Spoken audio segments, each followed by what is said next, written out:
ولا تموتن إلا وأنتم مسلمون. يا أيها الناس اتقوا ربكم الذي خلقكم من نفس واحدة وخلق منها زوجها وبث منهما رجالا كثيرا ونساء واتقوا الله الذي تساءلون به والأرحام إن الله كان عليكم رقيبا. يا أيها الذين آمنوا اتقوا الله وقولوا قولا سديدا يصلح لكم أعمالكم ويغفر لكم ذنوبكم ومن يطع الله ورسوله فقد فاز فوزا عظيما. أما بعد فإن أصدق الحديث كلام الله وخير الهدي هدي محمد صلى الله عليه وسلم وشر الأمور محدثاتها وكل محدثة بدعة وكل بدعة ضلالة وكل ضلالة في النار. أعوذ بالله من الشيطان الرجيم. بسم الله الرحمن الرحيم. لا يؤاخذكم الله باللغو في أيمانكم ولكن يؤاخذكم بما عقدتم الأيمان فكفارته إطعام 10 مساكين من أوسط ما تطعمون أهليكم أو كسوتهم أو تحرير رقبة فمن لم يجد فصيام 3 أيام ذلك كفارة أيمانكم إذا حلفتم واحفظوا أيمانكم كذلك يبين الله لكم آياته لعلكم تشكرون. وعن أبي هريرة رضي الله عنه قال قال رسول الله صلى الله عليه وسلم الحلف منفقة للسلعة ممحقة للكسب. وعن سلمان رضي الله عنه قال قال رسول الله صلى الله عليه وسلم 3 لا يكلمهم الله ولا يزكيهم ولهم عذاب أليم أشميت زان وعائل مستكبر ورجل جعل الله بضاعته لا يشتري إلا بيمينه ولا يبيع إلا بيمينه.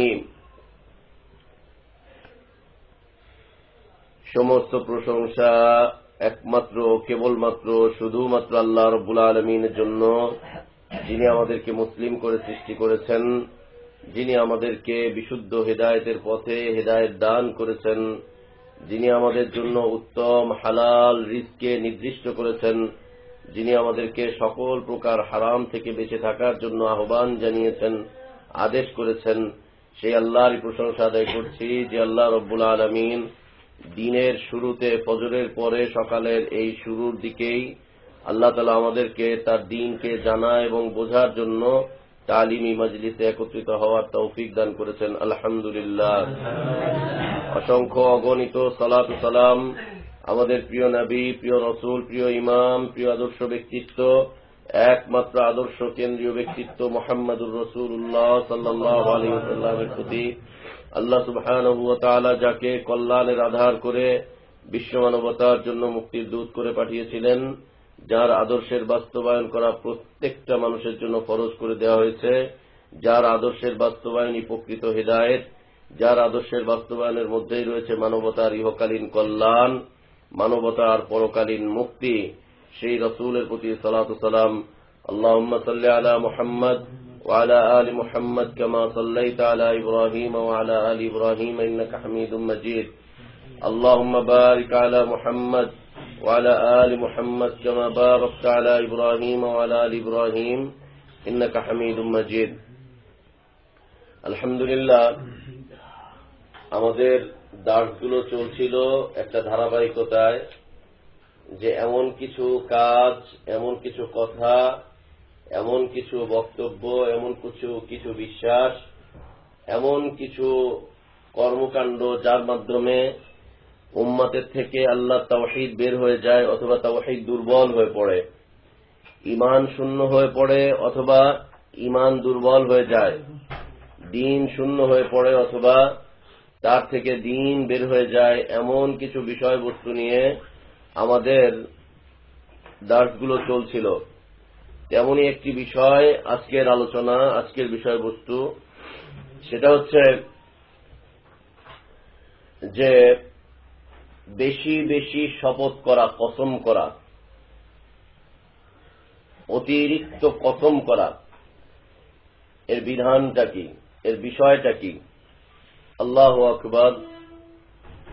যে যে বিষয়টার ক্ষেত্রে বেশি বেশি আল্লাহর নামে কসম করে ফেলে, যে যে বিষয়টার ক্ষেত্রে বেশি বেশি করে আল্লাহর নামে কসম করে ফেলে, সে সেই বিষয়টাকে আল্লাহ বানিয়ে ফেলে। ইন্না লিল্লাহি ওয়া ইন্না ইলাইহি রাজিউন। ভয়ঙ্কর একটা বিষয়, ভয়ঙ্কর একটা বিষয়। যে যে বিষয় সম্পর্কে বেশি করে শপথ করে, কসম করে, সে যেন সেই বিষয়টাকে আল্লাহ বানিয়ে ফেলে। খুব খতরনাক একটা অবস্থা, খুবই খতরনাক একটা অবস্থা। একটা হচ্ছে আমরা এর আগে জেনে এসেছি আল্লাহ ছাড়া গায়রুল্লাহর নামে শপথ করা যাবেই না, গায়রুল্লাহর নামে শপথ করা যাবেই না, অসম্ভব কথা। কেন? গায়রুল্লাহর নামে শপথ করাটা হচ্ছে কুফরি। কেন শপথ করা যাবে না? কারণ গায়রুল্লাহর নামে শপথ করাটা হচ্ছে শিরক। গায়রুল্লাহর নামে শপথ করা হচ্ছে শিরক। গায়রুল্লাহর নামে শপথ করা হচ্ছে কুফরি, একদম কুফরি। একে নিষেধ করে দেওয়া হয়েছে যে তুমি তোমার বাপদাদার নামে, তুমি তোমার বড়দের নামে, তুমি কারো নামে শপথ করতে যেও না। মাটির নামে, মাথার নামে, হুজুরের নামে, পীরের নামে, এমনকি কোরআনের নামেও শপথ করা যাবে না, নিষিদ্ধ। কোরআনও গায়রুল্লাহ, কোরআনও গায়রুল্লাহ। এটা আল্লাহর কালাম কিন্তু গায়রুল্লাহ। আল্লাহর কালাম কোরআন, এতে কোনো সন্দেহ নেই, সন্দেহের কোনো অবকাশ নেই।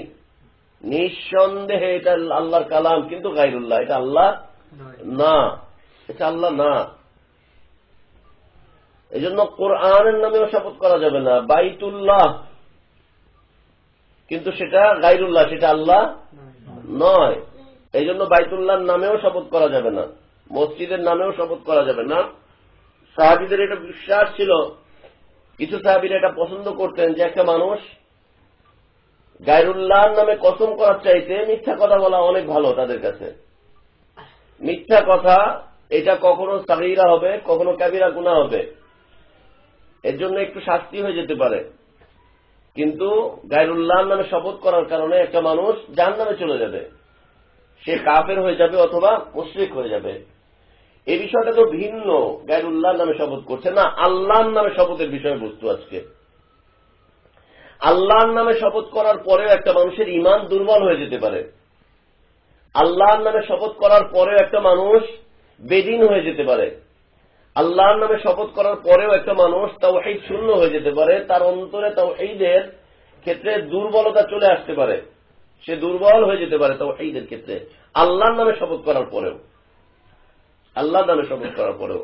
অথচ আল্লাহ সুবহানাহু ওয়া তাআলা বলছেন, ইদা হালাফতুম, যখন তোমরা শপথ করো, ওয়াহফাযু আইমানাকুম, তোমরা তোমাদের শপথের হেফাজত করো, তোমরা তোমাদের শপথের হেফাজত করো। আল্লাহু আকবার। এদেশ হচ্ছে 90% মুসলিমের দেশ।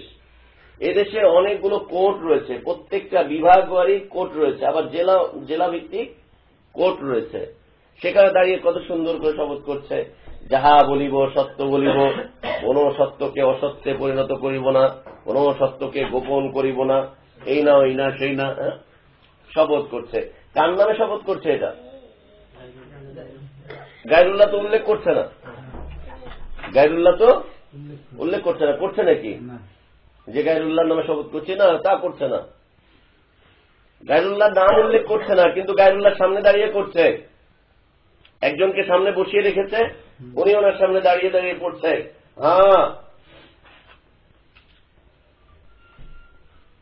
আবার 313 জন যখন একসাথে হচ্ছে, 350 জন যখন একসাথে হচ্ছে, তখন একটা বিষয় শপথ তারা করছে। সেটা কি? সঙ্গের বিধান।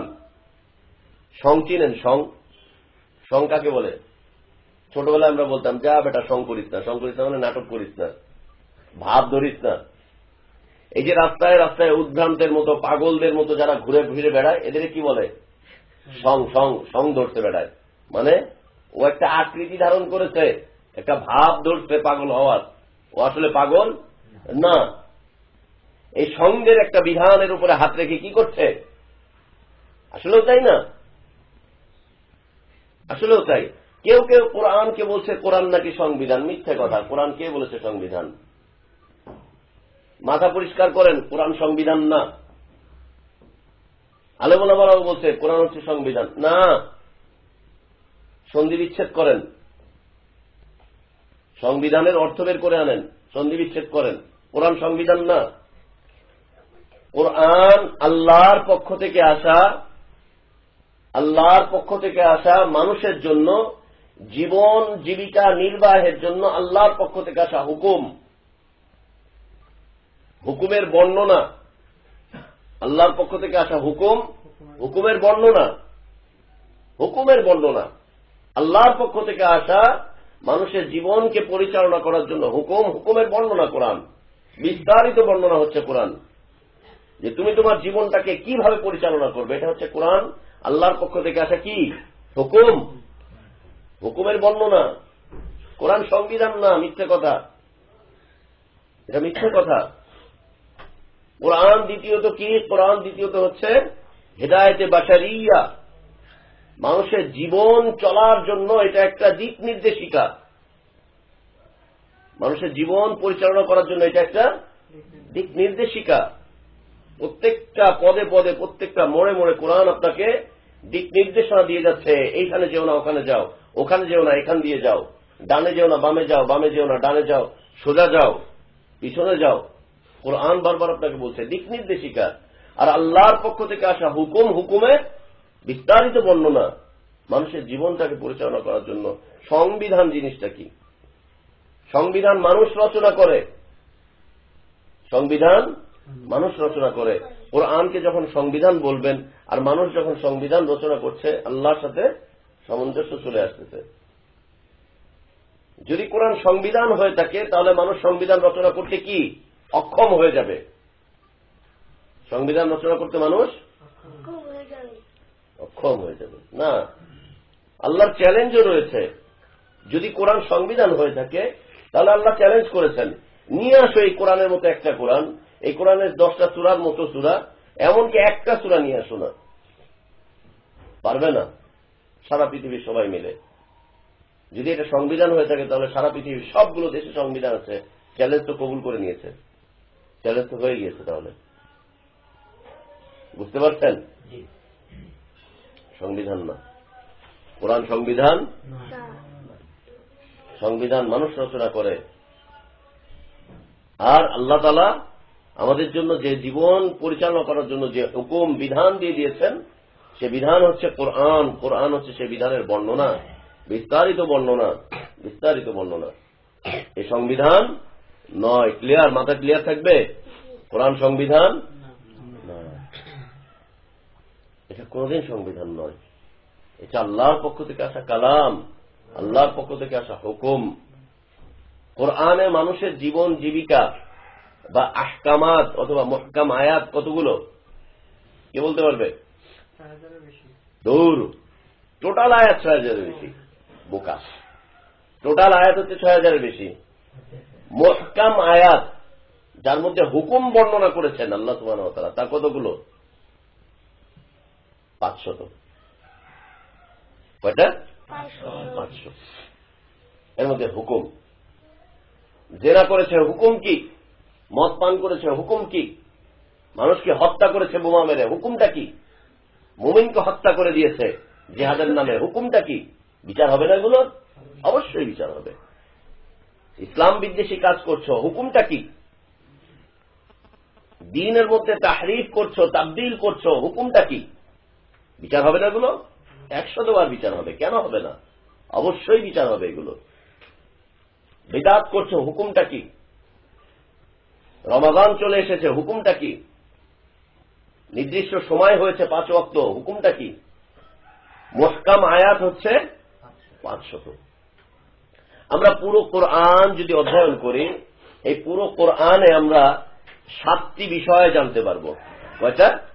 ৭টা বিষয়। পুরো কোরআনে ৭টা বিষয়।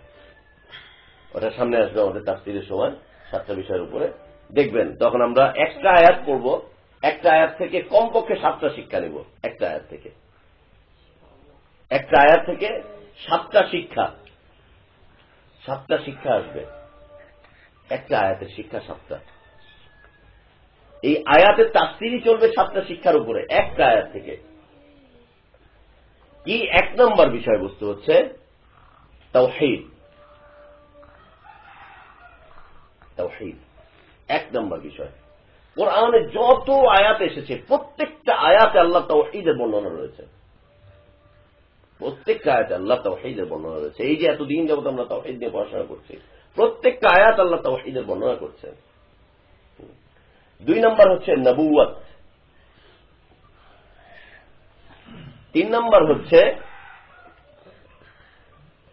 ওয়াঈদুল লিল কাফিরিন, কাফেরদের জন্য সাবধান বাণী, ওদের জন্য ধমকি আল্লাহর পক্ষ থেকে, ধমক, ধমকি।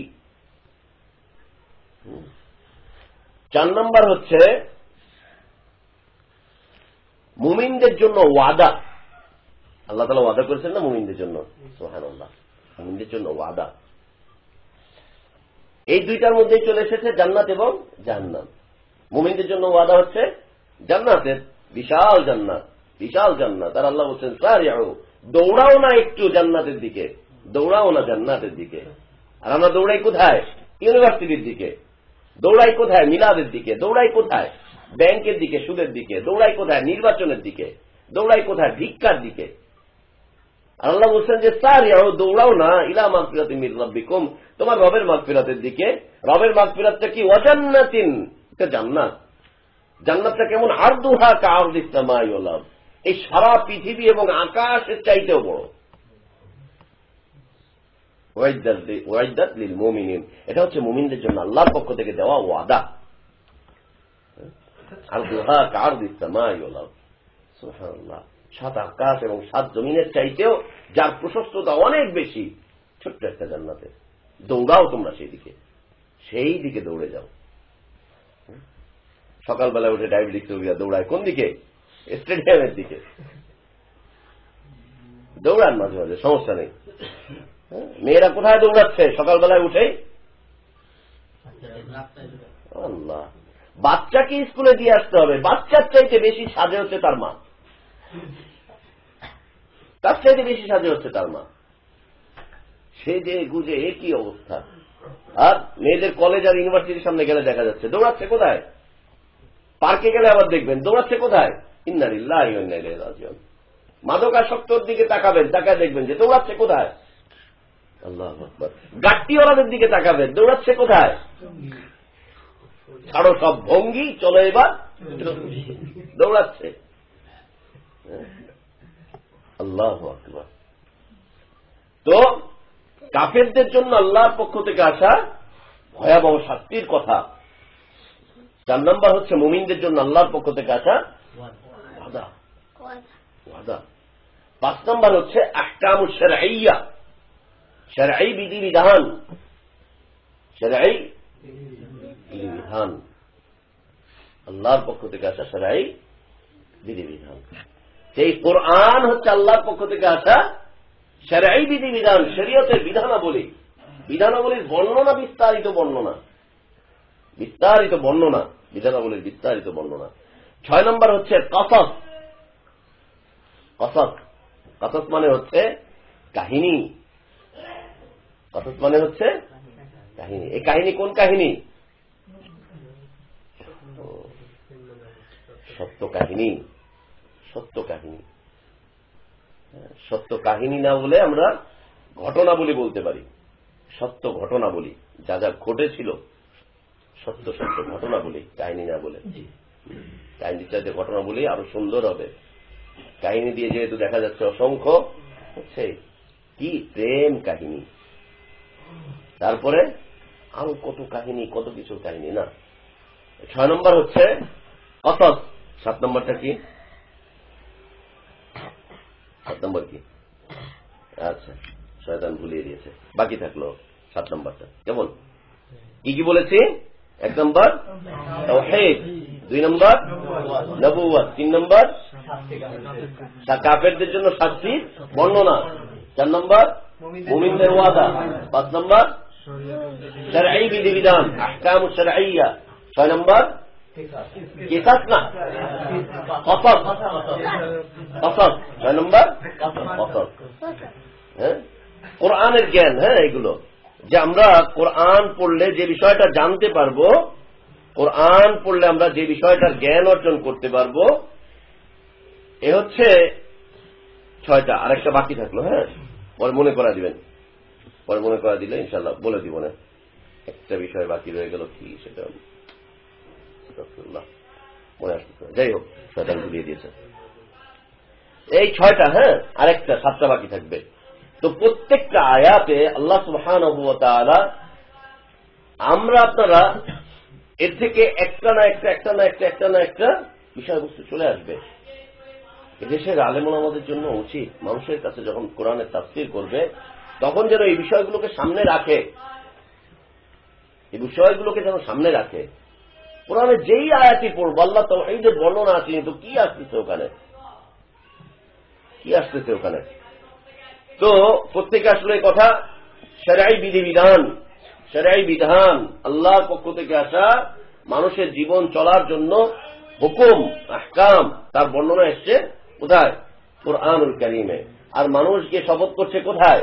সঙ্গের বিধানের উপরে, সঙ্গের বিধানের উপরে। লা ইলাহা ইল্লাল্লাহ। ও বলছে না যে আমি গায়রুল্লাহর নামে শপথ করছি, এ কথা বলছে না, কিন্তু ওটার উপরে হাত রেখেই কাজগুলো করে যাচ্ছে, হাত রেখেই কাজগুলো করে যাচ্ছে। বোবা, কিছু করার নেই, বোবা, কি করবেন আপনি? কিছুই করার নেই। তো এটা হচ্ছে গায়রুল্লাহর নামে শপথ, না আল্লাহর নামে শপথ। আল্লাহ সুবহানাহু ওয়া তাআলা বলছেন ইযা হালাফতুম, যখন তোমরা হালফ করো, শপথ করো, ওয়াহফাযু আইমানাকুম, তোমরা তোমাদের শপথগুলোকে হেফাজত করো। হেফাজত করো দুইটা অর্থ।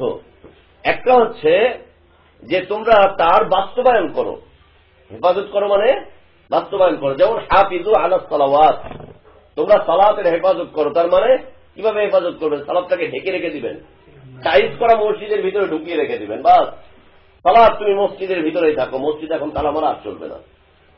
জি না, সালাতের হেফাজত মানে যথা সময় সালাত আদায় করা, যথা সময় সালাত আদায় করা।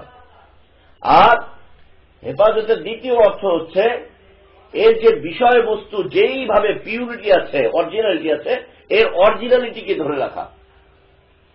সালাতের যে অরিজিনালিটি আছে এই অরিজিনালিটিটাকে ধরে রাখা। অরিজিনাল, ডুপ্লিকেট সালাত নয়, 3 নম্বর সালাত নয়, 3 নম্বর 6 নম্বর সালাত না, ওগুলো নয়, ওইটা নয়। অরিজিনাল পিওর যেটা আছে, যা আল্লাহর পক্ষ থেকে অবতীর্ণ করা হয়েছে, সেইভাবে সালাত আদায় করো। তোমরা সিয়ামের হেফাজত করো মানে যথাসময় সিয়ামটাকে তোমরা পালন করো। আর কিভাবে পালন করবে? তোমার মাযহাবে যেইভাবে সিয়াম পালন করার আদেশ করা হয়েছে সেইভাবে। জি না, কিভাবে? একেবারে অরিজিনাল, যেভাবে আল্লাহর পক্ষ থেকে অবতীর্ণ করা হয়েছে ঠিক সেইভাবে, ঠিক সেইভাবে। তোমরা যৌবনের হেফাজত করো, তার মানে এর যেটা হক আছে সেটাকে কি করো? যথা সময় সেইভাবে করে আদায় করো। দেরি করতে যেও না বিয়ে শাদিতে। 26 বছরেও নাকি 1 ঠ্যাঙের উপরে দাঁড়ায় থাকে, 32 বছর পরে হলে 1.5 ঠ্যাঙের উপরে দাঁড়ায়, 38-40 বছর হলে 2 ঠ্যাঙের উপরে দাঁড়ায়। আর বাপেরাও বিয়া করতে দেয় না। না, এটা না, এটা যৌবনের হেফাজত না। যেটা ভুল হয়েছে হয়ে গিয়েছে, তাড়াতাড়ি করে বিয়ে করো, এটা হচ্ছে যৌবনের হেফাজত। যদি ক্ষমতা থাকে তাড়াতাড়ি করে ফেলো, যৌবনের হেফাজত এটা। আর এর হেফাজত কিভাবে করবে? যেইভাবে আল্লাহর পক্ষ থেকে হুকুম করা হয়েছে ঠিক সেইভাবে এটাকে করতে থাকবে, এর বাইরে তোমরা যেতে চেও না। তো আল্লাহ বলছেন এই বাবা, আল্লাহ বলছেন ওয়াহফাযু আইমানাকুম, তোমরা তোমাদের শপথগুলোর হেফাজত করো। শপথের হেফাজত করো কি? যেটার জন্য যেইভাবে শপথের বিষয়বস্তু রয়েছে গায়রুল্লাহর নামে করতে চেও না, তাহলে এটার হেফাজত হবে না, সংরক্ষণ হবে না। আর যে শপথটা তোমরা করেছো সেই শপথটার বাস্তবায়ন তোমরা করো, বাস্তবায়ন তোমরা করো, শপথের বাস্তবায়ন করো, তোমরা শপথের বাস্তবায়ন করতে থাকো। এই শপথটা কি? বারবার কেন আমরা এর আগে বলে এসেছিলাম যে কোন ব্যক্তি কোনো কিছু বিশ্বাস করতে চাচ্ছে না, এই জন্য মানুষ কি করে? শপথ করে। দেখ, মায়ের কসম করে বলছি, মায়ের কসম করে বলছি, সন্তানের মাথায় হাত রেখে কসম করে বলে আমার এই সন্তানের ভালোবাসার কসম। আর এখন তো বলার অপেক্ষায় রাখে না, প্রেমের কসম। লা ইলাহা ইল্লাল্লাহ। মানে জাহিলিয়াত একেবারে চতুর্দিক থেকে। আপনি কোত্থেকে বের হবেন বলেন? আপনি বের হবেন কোত্থেকে জাহিলিয়াত থেকে?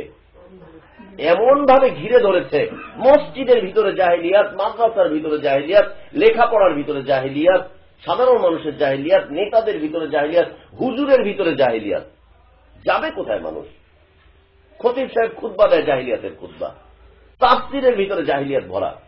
মারিফুল কোরআন এক তাফসির, মুফতি শফি সাহেবের লেখা, ওর ভিতরে 250 শিরকের কথাবার্তা রয়েছে। 250 শিরকি কথাবার্তা রয়েছে। ইয়্যাকা না'বুদু ওয়া ইয়্যাকা নাস্তাঈনের তাফসির লিখে ওখানে বলছে যে এই কথা দিয়ে এটা প্রমাণ হয় না। ইয়্যাকা না'বুদু ওয়া ইয়্যাকা নাস্তাঈন মানে কি? আমরা একমাত্র তোমারই ইবাদত করি এবং তোমার কাছেই সাহায্য কামনা করি, সাহায্য প্রার্থনা করি। এই আয়াতের তাফসিরে লিখেছে এই কথা দিয়ে এটা প্রমাণ হয় না যে বুজুর্গানে দিন বা কবরের কাছে বা কারো কাছে গিয়ে সাহায্য চাওয়া যাবে না। এই কথা প্রমাণ হয় না। এটা দিয়ে বোঝেন এবার, এটা দিয়ে নাকি এই কথা প্রমাণ হয় না। আল্লাহু আকবার।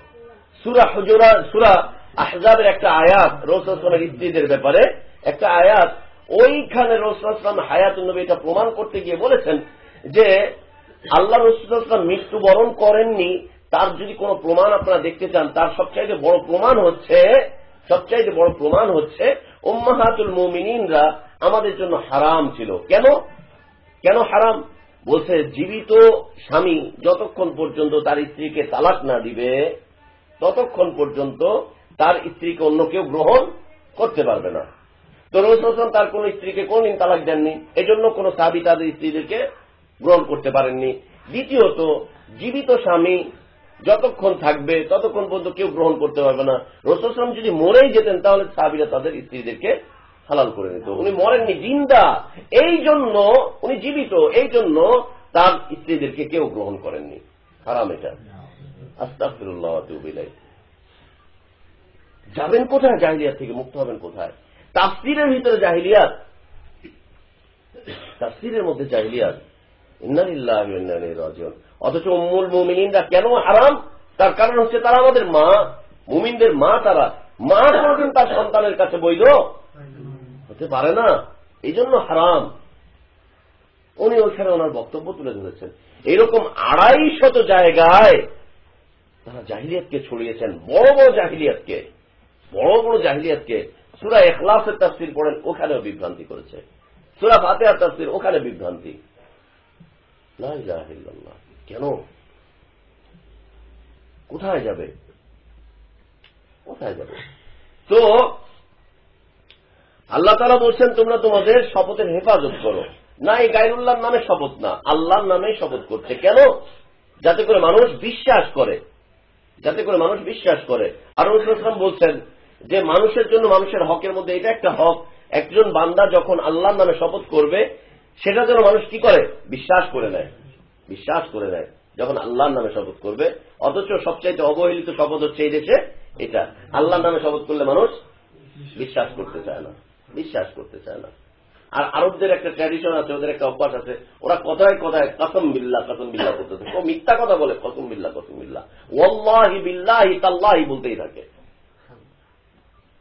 আরব ট্র্যাডিশন এটা, কথায় ওয়াল্লাহি, ও মিথ্যা কথা বলতেছে, তারপর বলছে ওয়াল্লাহ। একটু আগে আপনি দেখলেন ও ঘরে ঢুকতেছে, আপনি মোবাইল করছেন, বলছে ওয়াল্লাহ আনা মা ফিল বাইত, আল্লাহর কসম আমি ঘরে নাই। আপনি দেখলেন এই মাত্র ঢুকতেছে, নাই, মিথ্যা কথা বলবে। এটা আরবদের একটা, আরব সাধারণ জাহেলদের, আলেমুলামা না, কিন্তু আলেমুলামা না, সাধারণ মানুষরা, তাদের এটা একটা অভ্যাস। এরা আবার কি করতেছে? তারা জাহান্নামে কসম করতেছে, যেই কারণে কসম করতেছে তারা তাদের সেই বিষয়টাকে আল্লাহ বানিয়ে নিচ্ছে। অতিরিক্ত কসম করা, আল্লাহর নামে অতিরিক্ত কসম করাটাও খারাপ। কসম হচ্ছে একটা ইবাদত। এই ইবাদতটা হতে হবে নির্ধারিত পথ এবং পদ্ধতিতে। আল্লাহ যেভাবে আদেশ করেছেন ঠিক সেইভাবে, নবী মুহাম্মদ সাল্লাল্লাহু আলাইহি ওয়াসাল্লাম যেভাবে এর বাস্তবায়ন করেছেন ঠিক সেইভাবে, এর বাইরে হতে পারবে না। অধিক মাত্রায় কসম করা এটা পছন্দনীয় কাজ না। কখনো যদি প্রয়োজন হয়ে যায় কসম করতে পারে, কিন্তু অধিক মাত্রায় কসম করা এটা পছন্দনীয় না। অধিক মাত্রায় কসম করলে পরে দুনিয়াতে দুইটা ক্ষতি, অধিক মাত্রায় কসম করলে দুনিয়াতে দুইটা ক্ষতি। আল্লাহ রাসূল সাল্লাল্লাহু আলাইহি ওয়াসাল্লাম বলেন, আল হালিফ মানফাকাতুন লিস-সালাতি মামহাকাতুন লিল-কাসবি। আল্লাহ রাসূল সাল্লাল্লাহু আলাইহি ওয়াসাল্লাম বলছেন, অধিক শপথ করা এটা হচ্ছে সম্পদ বিনষ্টকারী। সম্পদ কি হয়ে যায়? বিনষ্ট হয়ে যায়, সম্পদের থেকে বারাকাত চলে যায়। যেই ব্যবসায়ী বেশি বেশি করে কসম করে ব্যবসা বাণিজ্য করে, তার এই সম্পদটা বারাকাত শূন্য হয়ে যায়। আপনি অনেক সম্পদ দেখতেছেন, কিন্তু বারাকাত শূন্য, বারাকাত শূন্য, একদম বারাকাত শূন্য, সম্পদ বিনষ্টকারী। আর দ্বিতীয় সমস্যা হচ্ছে উপার্জন ধ্বংসকারী। উপার্জন যেটা করেছে, যেটা করবে, যেটা করছে, এটা ধ্বংস হয়ে যাবে, উপার্জন ধ্বংস হয়ে যাবে। তার মানে যে লোকটা বেশি কসম করে, একে দেখবেন যে সমাজের মানুষ আর বিশ্বাসই করে না। ওই যে আমরা ছোটবেলায় একটা গল্প শুনতাম, এক বোনের কাছে একটা রাখাল খালি বলতো বাঘ বাঘ বাঘ বাঘ, মানুষ এসে বলতো আরে কই বাঘ কই, ও সে চলে গেছে। লাস্টে একদিন বাঘ এসে ওকে খেয়ে ফেলেছে, ও বাঘ বাঘ বলছে, মানুষ আর আসেনি। গল্প, মানুষ আর আসেনি কেন? ও সবসময় মিথ্যা কথা বলে। অধিক মাত্রায় যে লোকটা কসম করে, আল্লাহর কসম আল্লাহর কসম আল্লাহর কসম করতেই থাকে, ওকে মানুষ বুঝেই ফেলে। ও দুনিয়াতে কাজ কাম পায় না, ও চাকরি খুঁজে পায় না, ওকে মানুষ বিশ্বাসই করে না, একদম বিশ্বাস করে না। হচ্ছে দুনিয়ার অনিষ্টকারী একটা বিষয় অধিক মাত্রায় কসম করা। উপার্জনটাকে ধ্বংস করে দিবে, উপার্জন নষ্ট হয়ে যাবে। আপনি যেটা কামাই করছেন, যেখানে চাকরি করতে যাচ্ছেন, যে ব্যবসাটা করতে যাচ্ছেন, এটা ধ্বংস হয়ে যাবে, আপনার ধ্বংস হয়ে যাবে, আর আপনার সম্পদ বিনষ্ট হয়ে যাবে। অধিক মাত্রায় কসম করা না, করা যাবে। একান্ত প্রয়োজন হলে তখন আল্লাহর নামে কসম করতে হবে, একান্ত প্রয়োজন, কোন দরকার হচ্ছে। যেমন ইসলামী আইন কানুন বিধানের বিষয় এসেছে যে বিষয়গুলো, সেটা হচ্ছে যখন কোনো সাক্ষী না পাওয়া যাবে তখন কি করবে? কসম করবে। যখন কোনো সাক্ষী না পাওয়া যায়, একটা বিচারকের কাছে একটা বিষয় মামলা চলে এসেছে, বাদী এবং বিবাদী চলে এসেছে, কিন্তু কারো কাছে কোনো সাক্ষী নেই, কারো কাছে কোনো সাক্ষী নেই, তখন কি করবে? কসম করে ফেলবে, কসম করে ফেলবে। কসমটা কয়বার করবে? যদি একজন সাক্ষীর প্রয়োজন হয় 2 বার কসম করবে, 2 জন সাক্ষী যেখানে প্রয়োজন সেখানে 4 বার কসম করবে, কসম করে ফেলবে। বাস, কসম করলে এই কসমটাই হচ্ছে সাক্ষী। এই কসমের উপরে একটা মানুষের উপরে বিচার ফায়সালা হয়ে যাবে, কারো গর্দান উড়ে যাবে এই কসমের উপরে। কারো সম্পদ কেউ দখল করে আছে, কোন সাক্ষী সবুত কিছুই পাচ্ছে না, কসমের উপরে। সহিহ মুসলিমে পড়েছিলাম না আমরা হাদিস, রাসূল সাল্লাল্লাহু আলাইহি ওয়াসাল্লাম বলছেন, একজন সাহাবীর ব্যাপারে বিচার আসলো, ইয়ামানের একজন লোক বিচার চাইল রাসূল সাল্লাল্লাহু আলাইহি ওয়াসাল্লামের কাছে। সাহাবী বলছেন যে আমার আশঙ্কা হচ্ছে যে এই লোকটা আমার সম্পদটাকে নিয়ে চলে যাবে, অথচ এই লোকটা এটা দাবিদার না। সাহাবীকে রাসূল সাল্লাল্লাহু আলাইহি ওয়াসাল্লাম বলছেন, তুমি তোমার সাক্ষী উপস্থাপন করো। তিনি সাক্ষী উপস্থাপন করতে পারছেন না, আর পাশাপাশি ওই সাক্ষী উপস্থাপন করতে পারছেন না, আর যেই লোকটা এই সম্পদ নিয়ে একটা বিচার দাবি করলো, যে লোকটা দখল করে খাচ্ছে, সেই লোকটা কি করলো? কসম করে ফেললো। কসম করার সাথে সাথে তার ব্যাপারে ফায়সালা চলে আসলো। ফায়সালা চলে আসার কারণে সে জমিটা নিয়ে চলে গেল। কেন? কসম করে ফেলছে। রাসূল সাল্লাল্লাহু আলাইহি ওয়াসাল্লাম তার কসমের মর্যাদা দিচ্ছেন, মূল্যায়ন করছেন তার কসমের। আল্লাহ রাসূল সাল্লাল্লাহু আলাইহি ওয়াসাল্লাম তার কসমের মূল্যায়ন করছেন, মর্যাদা দিচ্ছেন। আর ইনি সাক্ষী উপস্থাপন করতে পারছেন না, এই জন্য তাকেও জিনিসটা হেবা করতে পারছেন না, দিয়ে দিতে পারছেন না। তাকে যে কসম করছে সে এই বিষয়টাকে নিয়ে চলে যাচ্ছে। কসম বিশাল ব্যাপার স্যাপার। কিসাস প্রতিষ্ঠিত হবে কসমের উপরে, রজম হয়ে যাবে কসমের উপরে, দোররা মারা হবে কসমের উপরে। সামাজিক বিধিবিধানগুলো যেগুলো আল্লাহর পক্ষ থেকে এসেছে সেগুলোর বাস্তবায়ন হয়ে যাবে কসমের উপরে। কসম সাক্ষীর বিপরীত বিষয়বস্তু হচ্ছে কি? কসম। কসমটাই তোমার সাক্ষী। কসমের কারণে আপনার জমি সম্পদ আরেকজন নিয়ে চলে যাবে, আপনি কোনো পর্চা দেখাতে পারছেন না, সাক্ষী দেখাতে পারছেন না, আরেকজন নিয়ে চলে যাবে কসম করে। ইসলামের বিধান। তো এই জন্যই এই বিষয়টা বেশি বেশি করা অপছন্দনীয় একটা কাজ, একদম অপছন্দনীয় কাজ।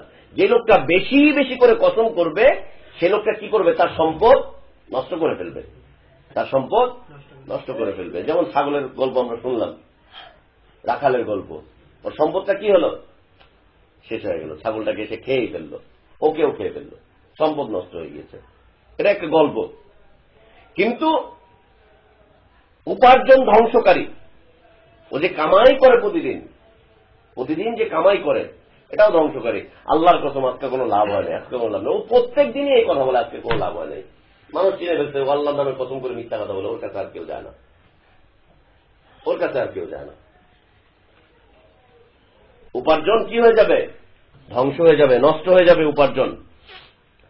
আল্লাহ রসুল সাল্লাল্লাহু আলাইহি ওয়াসাল্লাম বলছেন, সালাসাতুন লা ইউকাল্লিমুহুমুল্লাহ ওয়া লা ইউযাক্কিহিম, তিন শ্রেণীর মানুষের সাথে অথবা তিনটা বৈশিষ্ট্য যেই মানুষের মধ্যে থাকবে আল্লাহ তাআলা তাদের সাথে কিয়ামতের দিন কথা বলবেন না। আল্লাহ পর্দার আড়াল হয়ে যাবেন, তাদের সাথে কথাই বলবেন না, কথাই বলবেন না কিয়ামতের দিন। মানে বড় অপরাধীদের সাথে আল্লাহ তাআলা কিয়ামতের দিন কথা বলবেন না। তিনটা বৈশিষ্ট্য যার মধ্যে থাকবে তারা বড় বড় অপরাধী, এদের সাথে কথা বলবেন না আল্লাহ সুবহানাহু ওয়া তাআলা কিয়ামতের দিন। এক নম্বর বৈশিষ্ট্য বা এক নম্বর ব্যক্তি, এই দুষ্টুমি করো না বাবা, দুষ্টুমি করো, বসো বসো, খিদে লাগছে, খিদে লাগছে, খিদে লাগছে, তাহলে দুধু খাবার, দুধু, ফিতাল আনবো, ফিতাল, বসো, দুষ্টুমি করো। তিন শ্রেণীর মানুষের সাথে আল্লাহ সুবহানাহু ওয়া তাআলা কথা বলবেন না এবং তাদেরকে ক্ষমাও করবেন না, কথাও বলবেন না, ক্ষমাও করবেন না। লা ইউকাল্লিমুহুমুল্লাহ ওয়া লা ইউযাক্কিহিম, কথা বলবেন না, ক্ষমা করবেন না। ওয়া লাহুম আযাবুন আলীম, এবং তাদেরকে ভয়ানক আযাব দেওয়া হবে, কঠিন আযাবের মধ্যে তাদেরকে ফেলে দেওয়া হবে। এর মধ্যে হতে এক নম্বর উসমিতুন জানিন, উসমিতুন জানিন, বুড়ো প্রেমিক, বুড়ো প্রেমিক, উসমিতুন জানিন।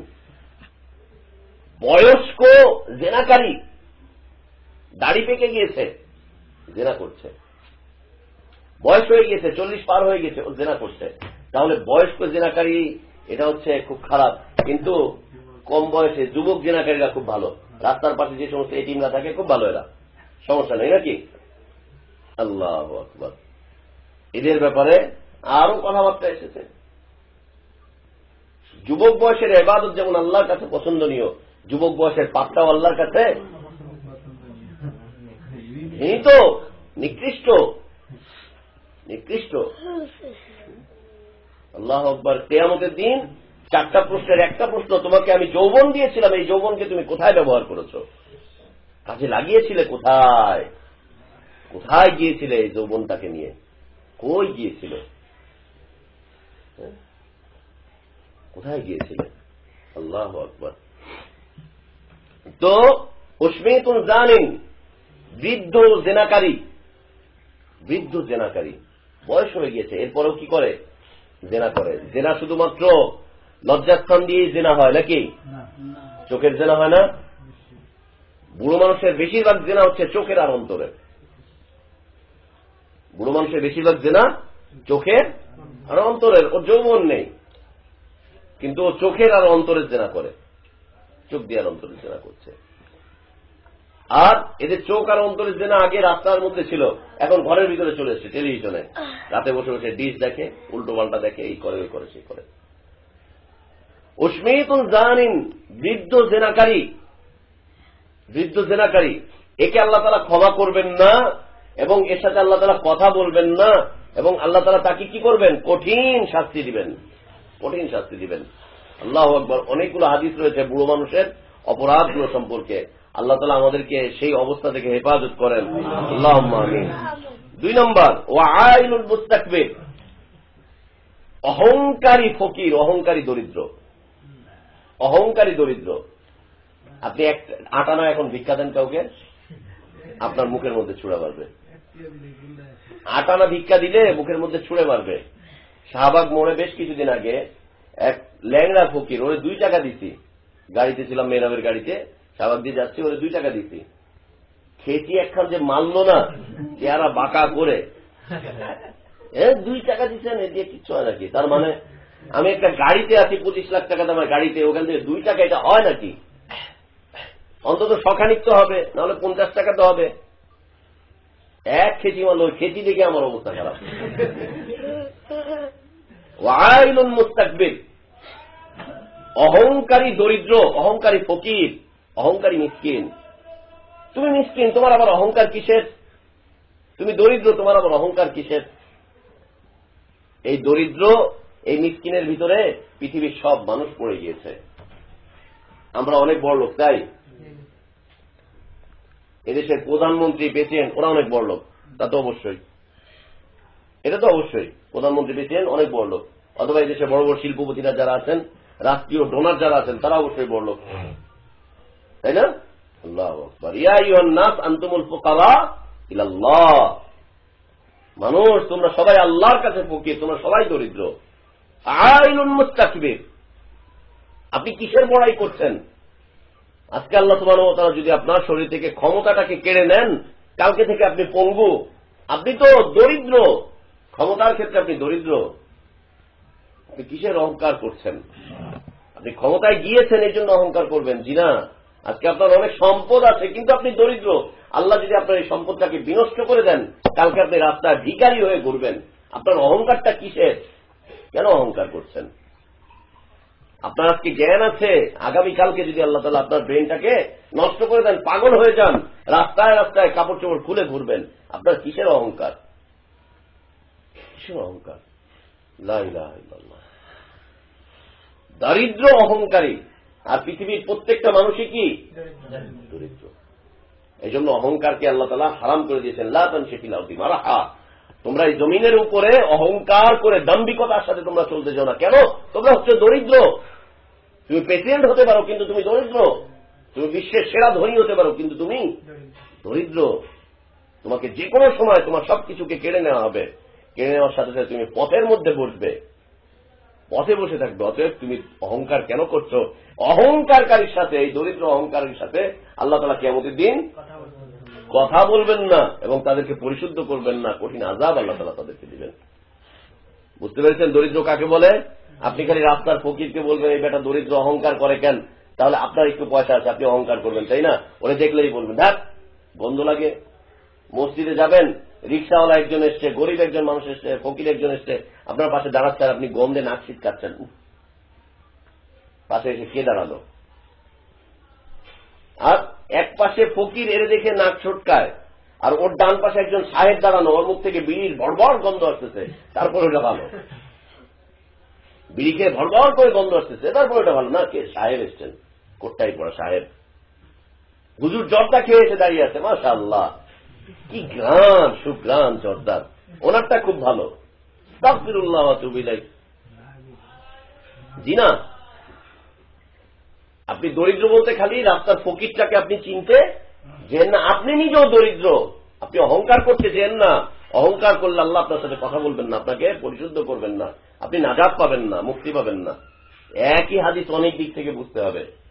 দরিদ্র সবাই দরিদ্র, পেটিএম তো দরিদ্র।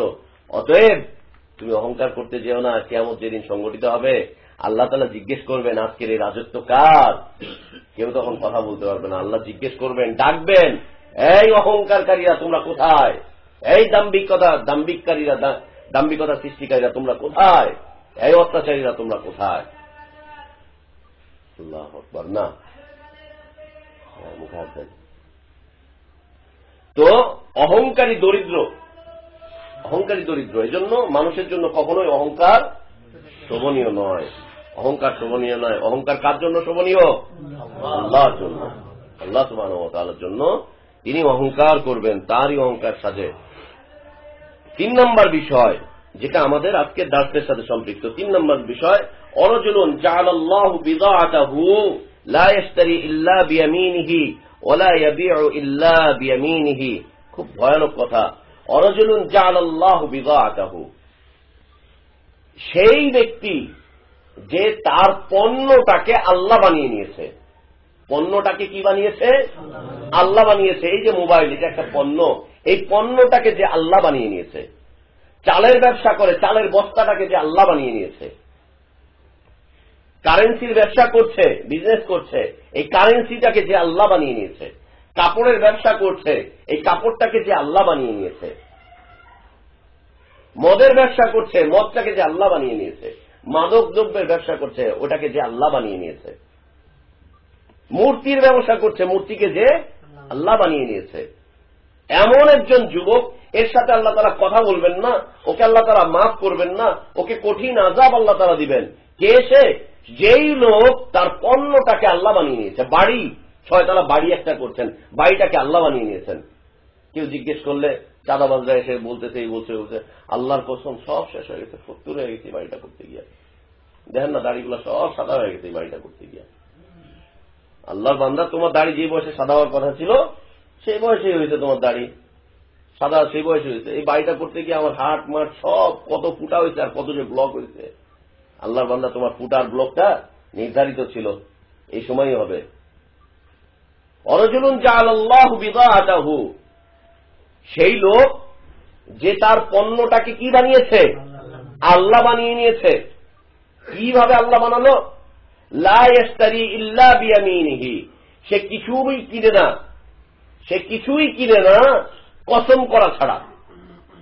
ও যেটাই কিনে, বাজারে গেছে একটা কিনতে, আল্লাহর কসম আমার পকেটে আর টাকা নেই ভাই, যা আছে দিয়ে দিলাম, অথচ ওই পকেটে টাকা ধরে রেখেছে। আল্লাহর কসম আমি একটা গরিব মিসকিন মানুষ, না আমার আর কিচ্ছু নেই। লা ইয়াশতারি ইল্লা বিয়ামিনি, ও কিচ্ছু কিনে না আল্লাহর কসম করা ছাড়া। ওয়ালা ইয়াবিউ ইল্লা বিয়ামিনিহি, আর কিছুই বেচে না আল্লাহর কসম করা ছাড়া। আল্লাহর কসম আজকে এটা নিয়ে কোনো লাভই হলো না, আপনারা এটা লসে ছেড়ে দিলাম। বিশ্বাস করেন 1 পয়সাও লাভ রাখিনি। আপনি হুজুর মানুষ আইতেন, যান আপনারা ফ্রি দিয়ে দিলাম, অথচ যতটুকু কাটার কেটে নিয়েছে। ক্রয় বিক্রয়ের ক্ষেত্রে বারবার কসম করা মানে হচ্ছে সে তার যে বস্তুটাকে ক্রয় করছে অথবা বিক্রি করছে সেই বস্তুটাকে কি বানিয়ে নিয়েছে? আল্লাহ বানিয়ে নিয়েছে। আল্লাহ আমাদেরকে এই অবস্থা থেকে হেফাজত করেন, আল্লাহুম্মা আমিন। না না, আপনি এই কাজটা করতে চান না। আপনি একটা কিছু কিনতে যাচ্ছেন, ওর সাথে শপথ করার কি দরকার? ওকে বলেন তোমার পোষালে দাও, না পোষালে দিও না। আপনি বিক্রি করতে যাচ্ছেন, আপনার ওর কাছে এত বলার কি দরকার? আল্লাহর কসম 5 টাকাও লাভ হয় নাই, আপনার কাছে কেনা দামে দিলাম, আর এটা বিক্রি করতে গিয়ে আমার অনেক লস হয়েছে, ওইটা করতে গিয়ে আমি এই হয়ে গেছি, সে এত কিছু বলার কি দরকার? ভাই আমার এটা পোষাবে না, আপনি নিবেন, নিলে নেন, না নিলে আসসালামু আলাইকুম, চলে যান, ঘটনা শেষ। পণ্যটাকে কেন আল্লাহ বানাতে যাচ্ছেন? এটা হচ্ছে আল্লাহকে অপমানিত করার শামিল। আল্লাহ আছেন কোথায়?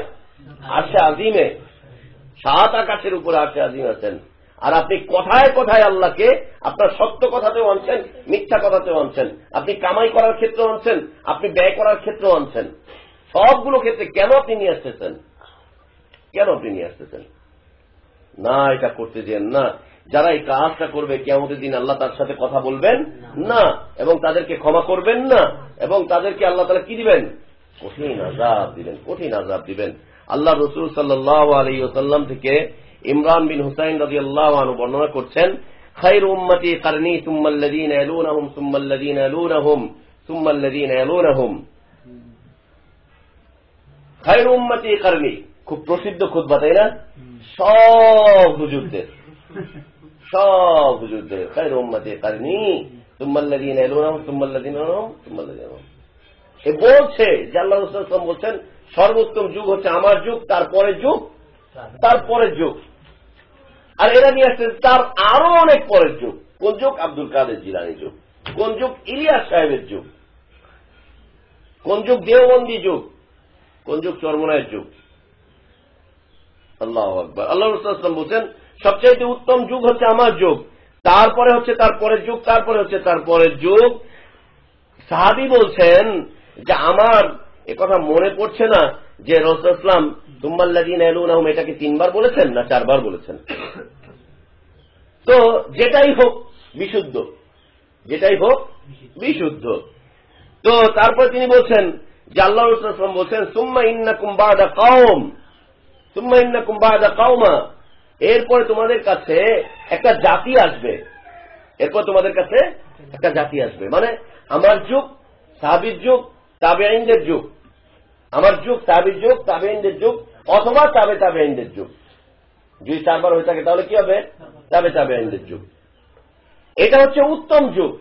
এরপরে এমন একটা সময় চলে আসবে, এমন একটা যুগ চলে আসবে যে সেই যুগে কিছু মানুষ থাকবে ইয়াশহাদুন ওয়ালা ইউস্তাশহাদুন, তারা সাক্ষী দিবে, তাদের সাক্ষীকে গ্রহণ করা হবে না। সাক্ষী দিবে, তাদের সাক্ষী গ্রহণ করা হবে না। কেন? কেন গ্রহণ করা হবে না? কেন গ্রহণ করা হবে না তাদের সাক্ষীকে? কারণ হচ্ছে তারা তাদের সাক্ষী দেওয়ার যোগ্যতাটাকে হারিয়ে ফেলেছে। বারবার আল্লাহর নামে কসম করতে করতে যোগ্যতা হারিয়ে গিয়েছে, মিথ্যা কথা বলতে বলতে যোগ্যতা হারিয়ে গিয়েছে। ওয়ায়াকুনুন ওয়ালা ইউতামানুন, তারা খেয়ানত করবে, আমানত রক্ষা করবে না। মসজিদের জন্য চাঁদা কালেকশন করে 50% নিজের পকেটে থাকে। দেখেন না রাস্তায় রাস্তায় কে করছে এগুলো? হুজুররা করছে, হুজুররা করছে।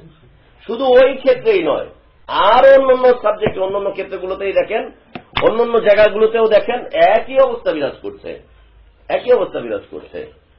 ইসলামী আন্দোলন আর সংগঠনগুলোতে দেখেন এয়ানত দেয় আর কি করে? খেয়ানত করে। তুম্মা ইয়াকুনুন ওয়ালা ইউতামানুন, এরা খেয়ানত করবে, আমানত আদায় করবে না। বাবা মারা সন্তানদের ক্ষেত্রে আমানত আদায় করছে? যদি আমানত আদায় করত তাহলে হাট্টিমা টিম টিম আর ঘোড়ার ডিম পড়তে পাঠাতো না, প্রথমেই পাঠাতো ইকরা বিসমি রাব্বিকাল্লাযী খালাক। এই কথাটা যে সাইনবোর্ডে লেখা আছে ওই প্রতিষ্ঠান দিতে, তাই না? যে স্কুলের সাইনবোর্ডে ইকরা বিসমি রাব্বিকাল্লাযী খালাক লেখা, ওই স্কুলে গেট দিয়ে ঢুকলেই প্রথমে বাবাজির মূর্তি, তারপরে হচ্ছে ল্যাংটার মূর্তি, তারপরে তো হচ্ছে মহিলা টিচার আর পুরুষ টিচার যারা আছেন তারা তো আসেনি। আল্লাহু আকবার। কেন? কেন করছে? কেন করছে এটা? আমানত আদায় করতে পারছে না। আপনার সন্তান আপনার কাছে আল্লাহর পক্ষ থেকে দেওয়া আমানত, একে মুসলিম করে গড়ে তুলেন। যদি গড়ে তুলতে না পারেন আপনি খেয়ানত করছেন। আল্লাহ আপনাকে যৌবন দিয়েছেন, এর হেফাজত করেন। যদি হেফাজত না করতে পারেন আপনি কিন্তু খায়েন, খেয়ানত করছেন। আল্লাহ আপনাকে দ্বীনের জ্ঞান দিয়েছেন, এই দ্বীনের জ্ঞানের হেফাজত করেন, মানুষের কাছে প্রচার করেন এটাকে। যদি না করেন আপনি কি করছেন? খেয়ানত করছেন, খেয়ানত করছেন। মুসলিম ভাইয়ের একটা গোপন কথা আপনার কাছে আছে, এটাকে হেফাজত করেন, না হলে আপনি খেয়ানত করছেন, আপনি খেয়ানত করে ফেলছেন। জীবনে কত আমানত আল্লাহ সুবহানাহু ওয়া তাআলা আমাকে আপনাকে দিয়েছেন। এই চোখ একটা আমানত নয়? এটা দিয়ে কেন সিনেমা দেখছেন? কেন রাতের পর রাত বসে বসে ইন্টারনেটে বসে বসে উল্টোপাল্টা দেখছেন? এটা আমানত নয়? অবশ্যই আমানত।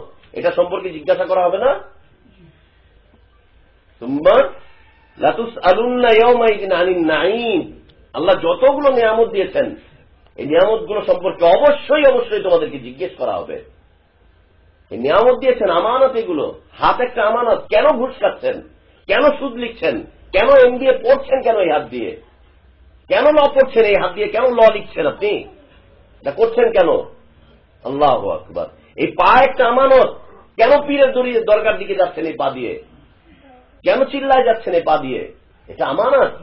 এই অন্তর একটা আমানত, আল্লাহর পক্ষ থেকে আমানত এসেছে নিয়ামতের মাধ্যমে। আপনি এটাকে নিয়ে কেন উল্টোপাল্টা কাজ করছেন? এই সম্পর্কে আপনাকে জিজ্ঞাসা করা হবে না? অবশ্যই জিজ্ঞাসা করা হবে, অবশ্যই জিজ্ঞাসা করা হবে। এমন একটা সময় আসবে, আল্লাহ রাসূল সাল্লাল্লাহু আলাইহি ওয়াসাল্লাম বলেন, এমন একটা সময় আসবে যখন তারা খেয়ানতকারী হয়ে যাবে, কোন আমানত আদায় করবে না, আমানত আদায় করবে না, আমানত আদায় করবে না তখন। তারপরে ওয়ায়ানজুরুন ওয়ালা ইয়াফুন, তারা মান্নত করবে, মান্নত করবে, তারা শপথ করবে, তারা কিন্তু শপথকে তারা পুরা করবে না। ওয়ালা ইয়াফুন, শপথ করবে, শপথকে তারা পালন করবে না, শপথকে তারা পুরো করবে না, শপথকে তারা পুরা করবে না, শপথ করে যাবে, শপথকে তারা পুরো করবে না। এমন একটা সময় চলে আসবে, ওয়াইযহারু ফীহিমুস সামান, সেই সময়ের মানুষগুলোকে কিভাবে দেখবেন, চিনবেন জানেন? এই যে এই শ্রেণীর মানুষগুলো যারা আমানত আদায় করে না, খেয়ানত করে, যাদের সাক্ষী গ্রহণ করা হবে না, তারপরে যারা ওয়াদা রক্ষা করবে না, যারা এই বিষয়ের হবে, সেই সময় মানুষগুলো কেমন হবে জানেন? তাদের পেটে চর্বি থাকবে। এই যে আল্লাহ মাফ করে, আল্লাহ মাফ করে, পেটে চর্বি বেড়ে যাবে। চর্বিওয়ালা মানুষদের মধ্যে এই কাজগুলো হবে বেশি, চর্বিওয়ালা মানুষদের মাঝে এই কাজগুলো হবে বেশি, চর্বি বেড়ে যাবে।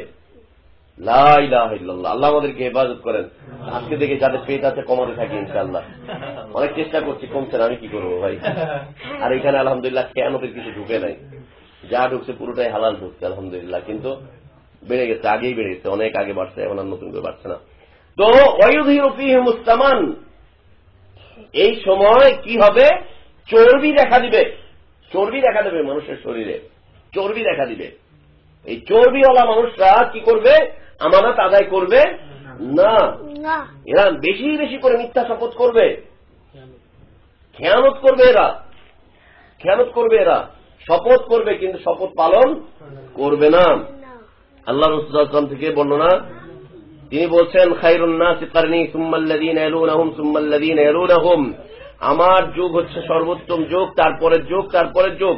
সুম্মা ইয়াজিউ আকওয়ামুন, এরপরে এমন একটা জাতি আসবে তাসবিকু শাহাদাতু আহাদিহিম, তাদের তাদের তাদের কসম করার আগেই তাদের শাহাদা হয়ে যাবে, কসম করার আগেই সাক্ষী গ্রহণ হয়ে যাবে।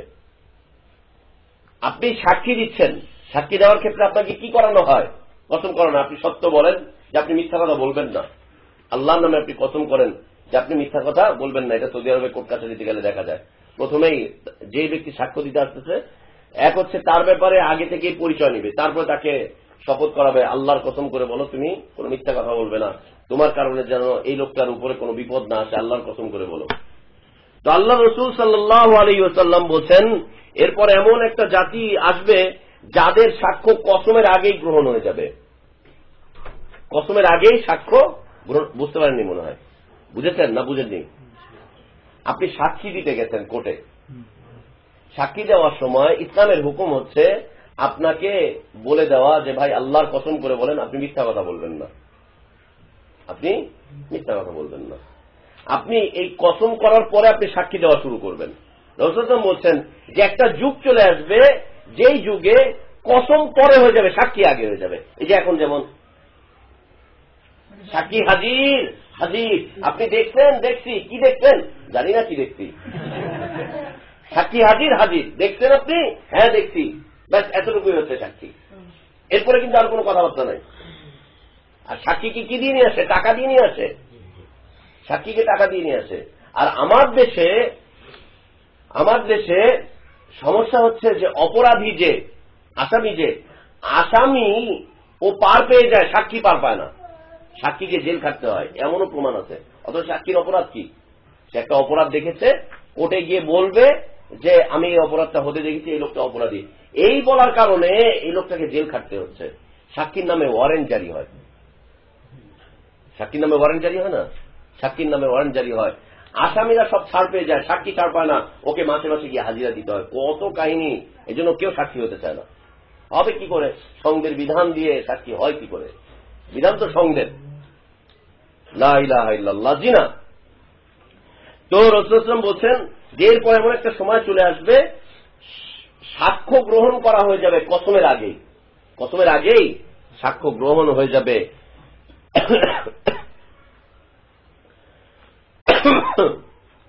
কসম করার আগেই তাদের সাক্ষী নিয়ে নেওয়া হবে। তার মানে তারা কি করবে? মিথ্যা সাক্ষ্য দিবে, মিথ্যা সাক্ষ্য প্রদান করবে। এই হচ্ছে অধিক মাত্রায় কসম খাওয়ার বিষয়বস্তু। আল্লাহ আমাদেরকে আল্লাহকে যথাযথভাবে সম্মান করার তৌফিক দান করেন। আল্লাহ আমাদেরকে আল্লাহ সম্পর্কে জানার তৌফিক দান করেন। আল্লাহর মহত্ব আমাদের মধ্যে গড়ে উঠে আল্লাহ যেন আমাদেরকে সেই তৌফিক এবং ইলম দান করেন। আল্লাহুম্মা আমিন। আল্লাহ আমাদেরকে সকল প্রকার জাহিলিয়াত মুক্ত জীবন যাপন করার তৌফিক দান করেন। আল্লাহুম্মা আমিন। ওয়া আখির দাওয়ানা আলহামদুলিল্লাহি রাব্বিল আলামিন। সাল্লাল্লাহু আলাইহি ওয়া সাল্লাম ওয়া বারাকা আলা নবিয়িনা মুহাম্মদ ওয়া আলা আলিহি ওয়া সাহবিহি আজমাইন। সুবহানাকাল্লাহুম্মা ওয়া বিহামদিকা আশহাদু আল্লা ইলাহা ইল্লা আনতা